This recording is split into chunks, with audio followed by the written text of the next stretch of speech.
अब गाइस कभी तो भी लास्ट सेशन जब हमारा हुआ था, आई थिंक थर्सडे को, ठीक है, तब अपन लोगों ने एरिया ऑफ सेगमेंट निकालने की कोशिश की थी।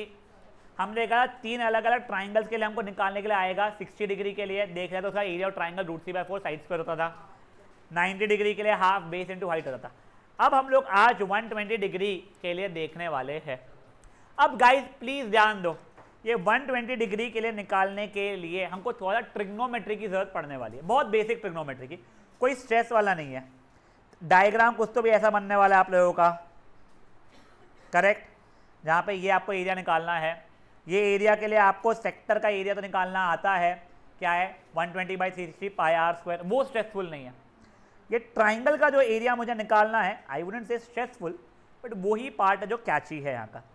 तो गाइस देखो, ये कुछ ऐसा ट्राइंगल है मेरा, फाइन, ABC कुछ बोल रहा हूँ, चलो ये आपको O रहेगा हमेशा ही, तो O बोल देता है, ठीक है। और मे बी तुम लोग इसको A और B मार्क करते हो, इसको OAB बोल देते हैं। ये 120 डिग्री है तुम लोगों का, तुमको ये पता है ये लेंथ और ये लेंथ इक्वल रहने वाली है। अभी के लिए 10-10 ले लेता हूँ कुछ, अभी के लिए ऐसे ही, ठीक है, कैलकुलेशन खुद के लिए, वो आर बार में फॉर्मूला नहीं बनाना मुझे। मान लो ये 10 है, ये भी 10 है। बेटा ये कैसा हो गया है, ट्राइंगल कैसा हो गया, आइसोसेलेस ट्राइंगल हो गया। तुमको ये पता है क्या, आइसोसेलेस ट्राइंगल में बेटा ये जो परपेंडिकुलर रहता है बेसिकली, वो मीडियन भी बन जाता है। तो इनको नहीं पता है, प्रूफ अगर दिखा दो, बहुत फुद्दू सा प्रूफ है, कुछ नहीं सर। देखो ये इक्वल टू ये गिवन, सर ये मेरा कॉमन, और सर साथ ही साथ में क्या हो रहा है मेरा 90 ईच। RHS से दोनों ट्राइंगल कॉन्ग्रुएंट हो गए मेरे, तो CPCT से मेरा ये एंड ये इक्वल होने वाला है। कोई इशू इसमें किसी को? एक सेकंड गाइस, एक सेकंड गाइस, सॉरी।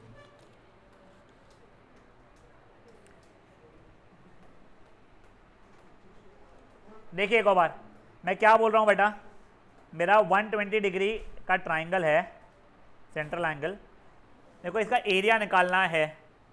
मान लो ये मेरा आइसोसेलेस ट्राइंगल क्यों होने वाला है, देखो ये तो 120 डिग्री है, वो तो ठीक है, ये क्यों आइसोसेलेस ट्राइंगल है कि ये दोनों तुम्हारे वहाँ पे तब रेडियस बन जाएंगे। तो मान लो अभी के रेडियस 10 तो 10-10 हो जाएगा। अब मैं तुमको एक प्रॉपर्टी बता रहा हूँ कि इसका जो मेरा ऑल्टीट्यूड रहेगा वो इसका मीडियन भी बनेगा। क्यों? क्योंकि दोनों ट्राइंगल कॉन्ग्रुएंट हो जाएंगे। कैसे हो जाएंगे? तो देखो ये ब्लू वाली लाइन कॉमन 90 ईच और ये इक्वल्स टू ये, तो दोनों ट्राइंगल RHS से कॉन्ग्रुएंट हो जाएंगे, CPCT से ये और ये इक्वल हो जाएंगे। इनफैक्ट तुम्हारे ये एंगल और ये एंगल भी इक्वल हो जाएगा। तो तुम्हारा आइसोसेलेस ट्राइंगल में ऑल्टीट्यूड, मीडियन और एंगल बाइसेक्टर तीनों की तीनों सेम रहती है। ये समझ में आ गया तुम लोगों को?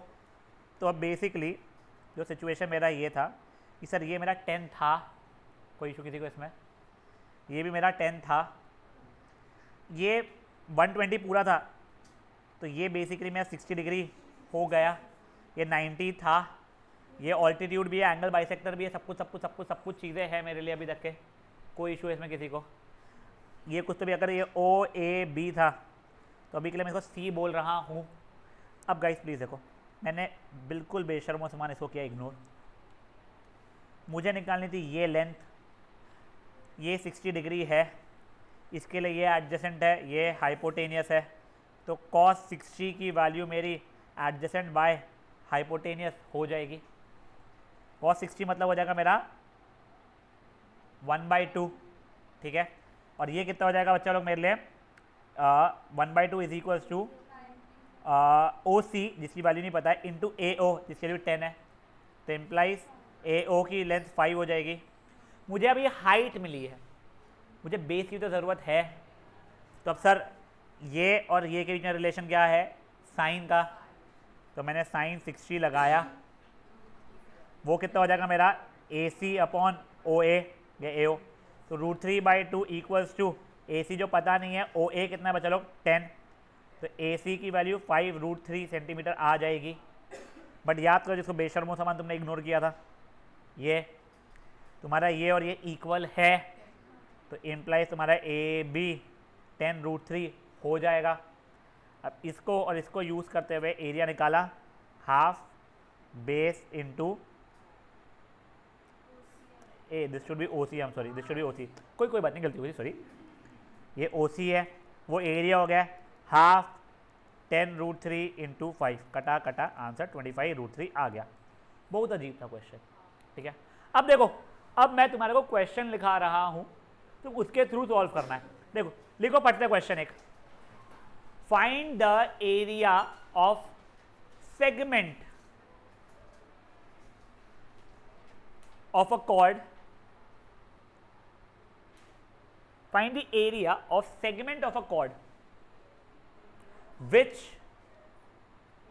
subtends 120 degree at center in a circle,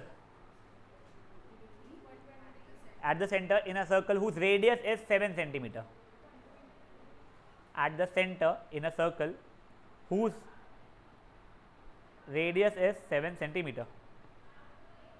अब देखिए, अच्छा लो, पहले अपने छोटा सा अपने खुद के डायग्राम बनाया, छोटा सा बनाओ, जान बच्चे, मुझे कई सारे डायग्राम बनाने पड़ेंगे। ध्यान दो ध्यान दो ध्यान दो, अभी कोई लिखेगा नहीं, ठीक है। मेरा कुछ ये ऐसा चलने वाला है, मुझे ये एरिया चाहिए है, ये 120 डिग्री है, ये 7 है, ये 7 है। मैंने पहले इसको कुछ OAB मान लिया है, ठीक है। अब देखो, मेरा एरिया ऑफ सेक्टर पहले निकाल रहा हूँ मैं। एरिया ऑफ सेक्टर कितना हो जाएगा, theta by 360 pi r square, 120 by 360 pi 7 into 7, 1 ज़ा 3 ज़ा, कटा कटा आंसर कुछ 154 बाई 3 आ रहा है मेरा centimetre square. I am not really concern in decimals, अभी कुछ तो भी यहाँ तक है, बढ़िया है। अब मुझे एरिया ऑफ ट्राइंगल निकालना था। अब एरिया ऑफ ट्राइंगल के लिए मैंने खुद से ये ट्राइंगल बनाया, यहाँ से कुछ तो भी मैंने डी बोल रहा हूँ मैं, क्यों, ऐसी इच्छा हो गई यार, ठीक है, कुछ बोल तुम लोग। मैंने यहाँ पे लिख दिया in an isosceles triangle, in an isosceles triangle altitude, median and angle bisector are same, implies OD is all 3। तुम लोगों को जितनी इंग्लिश में लिखना लिखना, ठीक है ना। Which implies AD equals to DB हो रहा है तुम्हारा, एक तो तुम्हारा एंगल ADO 90 हो रहा है, और साथ ही साथ में angle AOD equals to angle BOD हो रहा है। ये पूरा का पूरा 120 था, तो दोनों बटे बुटो के 60 ईच हो रहे हैं। फेयर इनफ है, कोई इशू इसमें किसी को, भगवान की कसम। आगे बढ़े थोड़ा सा। अब जैसे ही बच्चा लोग ये हो चुका है, अब मैंने इसमें हरकतें करना शुरू किया। मैं डायग्राम मिटा नहीं रहा हूँ, मैं इग्नोर करने वाला हूँ, ठीक है ना। वो 90, ये 60। अब इन ट्राइंगल AOD cos 60 की वैल्यू क्या हो जाएगी मेरी, OD upon AO, correct, which implies 1/2 equal to OD upon 7, which implies OD equal to 7/2 centimetre. कोई ज़रूरत नहीं डेसिमल वेसिमल कन्वर्ट करने की। इसी ट्राइंगल के अंदर साइन 60 कितना हो जाएगा बेटा मेरा, AD upon AO, √3 upon 2 is equal to AD की वैल्यू कितनी है नहीं पता मुझे, सॉरी, अपॉन AO 7 है, तो AD की वैल्यू हो जाएगी 7√3 अपॉन 2। कोई इशू बच्चा लोग इसमें अंदर। अब देखो, विच इम्प्लाइज मेरा AB की वैल्यू इससे डबल हो जाएगी, 2 टाइम्स AD है, क्योंकि मिड पॉइंट है ना बच्चा लोग, तो which is equals to 7/2 √3 into 2 मतलब 7√3 हो जाएगा। फेयर इनफ है, गुप्ता समझ रहा है पक्का। अब देखो, अब मेरा एरिया ट्राइंगल ABO कितना हुआ है, हाफ बेस इंटू हाइट, मतलब हाफ बेस कितना बच्चा लोग मेरा AB का 7√3 था, हाइट OD मतलब कितना था मेरा 7/2। आंसर कितना हो गया 49√3 अपॉन 4। यही था यार बोर पार्ट, ठीक है ना। ये हो गया। अब तो क्या है life, area segment is equal to area sector minus area triangle. Area sector का कितना है बच्चा लोग मेरा 154/3, माइनस ट्राइंगल कितना है 49√3/4। फिर एलसीएम वेलसीएम निकाल लिया अपन लोगों ने, √3 की वैल्यू दी नहीं है तो डाल नहीं रहा हूँ मैं। 16 + 21 + 2 6 माइनस 147√3 अपॉन 12। समझा भाई लोग क्या हुआ है, इतना सेंटीमीटर स्क्वायर। एक बार क्विकली देख लो, सेक्टर नहीं दिखा रहा हूँ मैं, बस ट्राइंगल दिखा रहा हूँ तुम लोगों को। तुम लोगों ने ट्राइंगल के इसमें बोला सर ये और ये तो मेरे 7 ईच है, आइसोसेलेस ट्राइंगल हो गया है ये, तो ये जो OD मैंने परपेंडिकुलर बनाया है वो ऑल्टीट्यूड मीडियन एंगल बाइसेक्टर सबका ऐसा वर्क करने वाला है, ठीक है।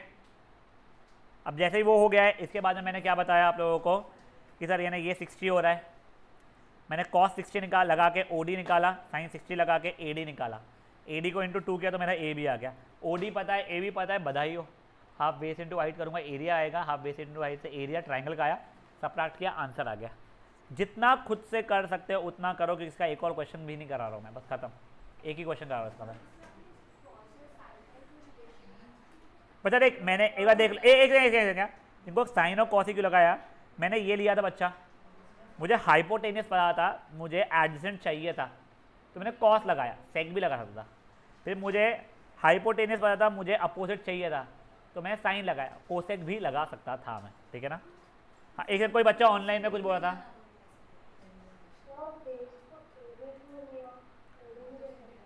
बच्चा देखा, अगर मैं बेस को सिर्फ ए बी लेता था ना मैं, तो मेरे पास इतने ट्राइंगल का एरिया आता था ना मेरे को पूरा का पूरा ट्राइंगल का एरिया निकालना था, वो बेस वहां पे लेना पड़ेगा ना पूरा,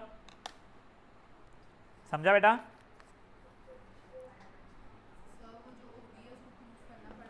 नहीं, डायरेक्टली लिख देना।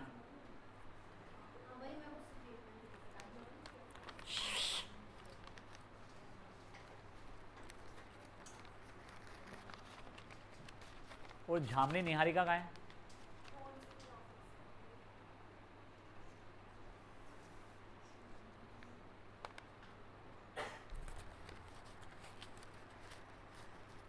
Just saying it is already September. Fortunately अभी आप लोगों के सबके मिड टर्म्स आ रहे हैं, तो you guys are working hard. Please remember this thing, ये बहुत इंपॉर्टेंट पीरियड है, बहुत इंपॉर्टेंट मिड टर्म है आप लोगों का। आप लोगों ने अगर मिड टर्म्स के लिए प्रिपेयर अच्छे से कर लिया, जिनको 5-6 चैप्टर्स भी अगर आ रहे हैं, मान लेते 5-6 चैप्टर्स आ रहे हैं, but 6 chapters out of 14 chapters, पहले 15 होते, तुम्हारा एक एक चैप्टर कट गया है, 6 out of 14 is also very good number. और साथ ही साथ में इसके बाद में बहुत फुद्दू चैप्टर्स बचे हमारे, जैसे प्रोबेबिलिटी, कोई इज्जत नहीं, स्टैटिस्टिक्स और भी इज्जत नहीं उसकी, सर्कल्स है जिसको तुम लोगों को डर लगता है पता नहीं क्यों, 9th का, जिनको लगता है अच्छी बात है, लगना चाहिए, थोड़ा डर होना चाहिए, 10th में नहीं रहेगा, फिर 9th का कुछ भी यूज़ होने ही नहीं वाला है उसके अंदर। और क्या कोई चैप्टर्स बचते हैं, मेरे को लगता ही नहीं होगा चैप्टर बचे हैं फिर तो। सरफेस एरिया वॉल्यूम, वो कैलकुलेशन है, चैप्टर बहुत आसान है वो। हाँ वो करवा दूंगा, तो रिवीजन के समय सब करवाऊंगा तो मैं। हाँ उसके पहले भी अपने ऐसे रेगुलर इसमें भी होना शुरू हो जाएगा, वो टेंशन मत लो सर। हाँ वो तो बताऊंगा सब बताओ। 6 AM क्लब बेटा जब स्कूलों की छुट्टियां लगने में होती है ना, जनवरी के आसपास में, या बच्चे छुट्टियां मारना शुरू कर देते हैं, तब हम लेते हैं, जिससे हम लोग कभी कभी 7:30 खींचना पड़ रहा है तो खींच पाए, वरना अपन लोग ले लेंगे उसके पहले ही कर लेंगे, बस स्टार्ट, तो टेंशन मत ले। अपने क्रैश कोर्स अभी एग्जाम के पहले नहीं होने वाला है, तुमको चाहिए उसके पहले, तो उसके पहले मैं रिवीजन करवा दूंगा तुम्हारे को, 6 AM क्लब या फिर वैसा कुछ ना हो करा दूंगा, टेंशन मत लो।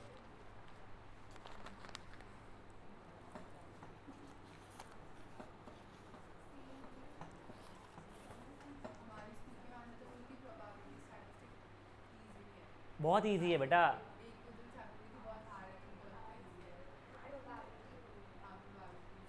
ऐसा हंसना उसके ऊपर।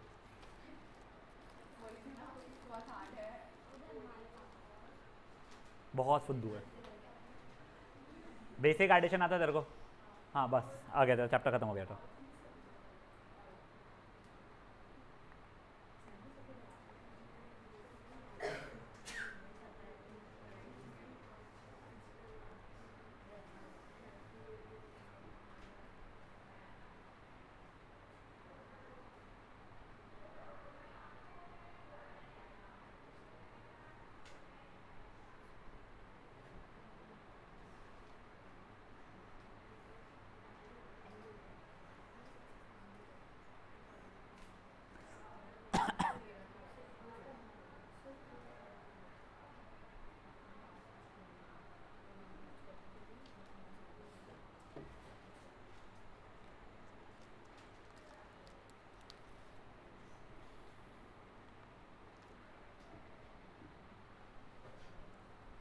इसके बाद में हम लोग बहुत simple part of the chapter, जिसमें 80% ऑफ एक्सरसाइज बहुत फटफट हो जाती है, वो करने वाले हैं। आज है मंडे, है ना, वेडनेसडे को will wrap up this chapter anyhow, और पूरी कोशिश करके नेक्स्ट मंडे ताकि we'll wrap up with probability also. हाँ नहीं स्टैटिस्टिक्स नहीं करेंगे, रिवीजन शुरू कर लेगा उसके बाद में। रिवीजन है टेस्ट सीरीज तुम लोगों का, चैप्टर वाइज और क्यूमुलेटिव चैप्टर्स वैसा लेके उस समय पे सेंटर पॉइंट को इनका नहीं देना पड़ेगा, ये एरियाज़ का या प्रोबेबिलिटी का टेस्ट। बीवीएम वालों को कौन सा चैप्टर एपी नहीं देना पड़ेगा, तुमको कोऑर्डिनेट भी नहीं है क्या, तुम्हारे को नंबर से रियल नंबर भी नहीं है, 4 चैप्टर पे टेस्ट ले लेंगे तुम्हें स्कूल वाले। फ्री का था तो हाँ बच्चा क्या कह गया।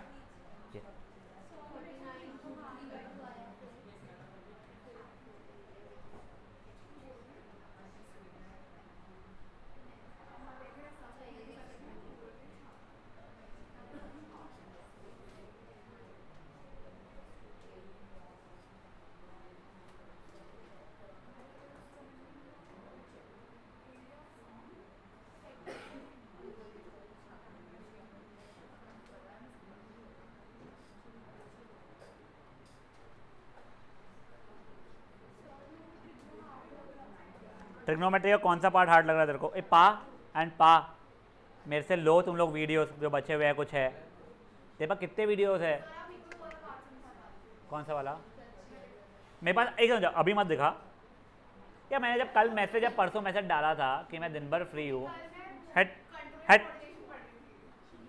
तो बेटा वो तो तू बाद में भी कर सकती थी ना बच्चा।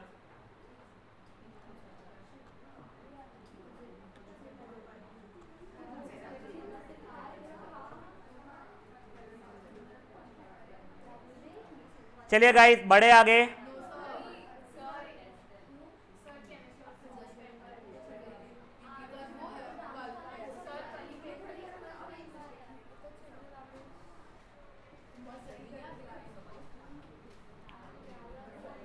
दिया एंड तेजल बेटा मैं फिजिक्स और केमिस्ट्री का रिवीजन कराने वाला हूँ अभी, एटलीस्ट फिजिक्स में तो बैठ ही जाना, एंड बीवीएम को जितना पोर्शन आ रहा है, केमिस्ट्री का आपके ऊपर है बेटा, आपको बैठना है तो बैठना, नहीं तो you can leave in that part. हाँ हाँ प्लीज़, वैसे वो बहुत डिफिकल्ट पर तो बैठ जाना, मैं मना नहीं कर रहा, मैं बोल रहा हूँ केमिस्ट्री का ना सोच समझ के बैठना। मैं इसलिए क्योंकि अगर तूने कहीं और से पढ़ी है कुछ और पढ़ी है, वो लैंग्वेज में डिफरेंस अगर आ जाएगा ना तरीके में, हाँ वैसे मैं रिवीजन ही ले रहा हूँ बट मेरे हिसाब से मैं बीवीएम वाले पार्ट में रिवीजन ले रहा हूँ, स्कूल में ध्यान देती है तू, हाँ फिर तो समझ में आ जाएगा। चलो अब गाइस अब अपन लोग लास्ट एक्सरसाइज पे आ रहे हैं। अपन ने वैसे उसके 2 फुद्दू क्वेश्चंस कर चुके थे पहले, बट एक बार अगर रिवाइज रिमाइंड कराए तो क्या 2 क्वेश्चन अपन ने किए थे।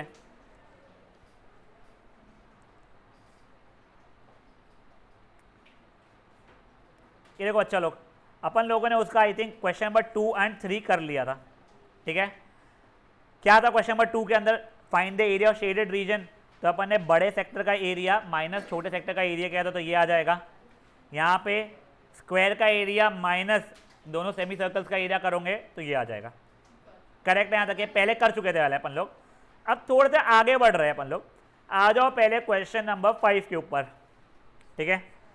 क्वेश्चन नंबर 5 में क्या दिया हुआ है, from each corner of a square of side 4 quadrant of a circle of radius 1 is cut, मतलब ये हटा दिया है, और सेंटर का सर्कल जिसका डायमीटर 2 सेंटीमीटर है उसको भी कट किया है। तो बताओ कितना एरिया बचा है। तो बेसिक सा क्वेश्चन क्या है, area of shaded region equals to area square minus 4 times area quadrant minus area of circle, ठीक है। अब देखो एरिया ऑफ स्क्वायर क्या रहा है, 4 का स्क्वायर माइनस 4 इंटू क्वाड्रेंट का एरिया क्या होता है 90/360 पाई 1 का स्क्वायर, ठीक है ना, फेयर इनफ। सर डायरेक्टली हम लोग 1/4 पाई आर स्क्वायर लिख सकते हैं क्या, हाँ लिख सकते हो, ठीक है ना, माइनस एरिया ऑफ ये सर्कल कितना हो जाएगा पाई 1 का स्क्वायर, करेक्ट है यहाँ तक है। तो देखो ये 1 था ये 4 था ये कट गया, तो 16 माइनस पाई मतलब 16 माइनस 2 पाई, या तुम लोग वैल्यू डालना डाल दो, उसमें कोई पाप नहीं है। 16 माइनस 22/7 माइनस 22/7, जो आंसर आएगा तो आंसर आएगा। 16 7 का कितना हो जाएगा 56 + 5 126 हो रहा है, नहीं जाओ 35 42 + 4 112, ठीक है। -22 अपॉन 7, अब ये निकाल लेना इसके आगे। समझा ये क्या हुआ है? हाँ नहीं समझा कोठारी? देख पूरा पूरा square -4 times area of quadrant minus area of circle, खत्म। अच्छा एक समझो, मैं रिकॉर्डिंग रोक देता हूँ क्योंकि यहाँ से रिकॉर्डिंग सब चीज़ों की है।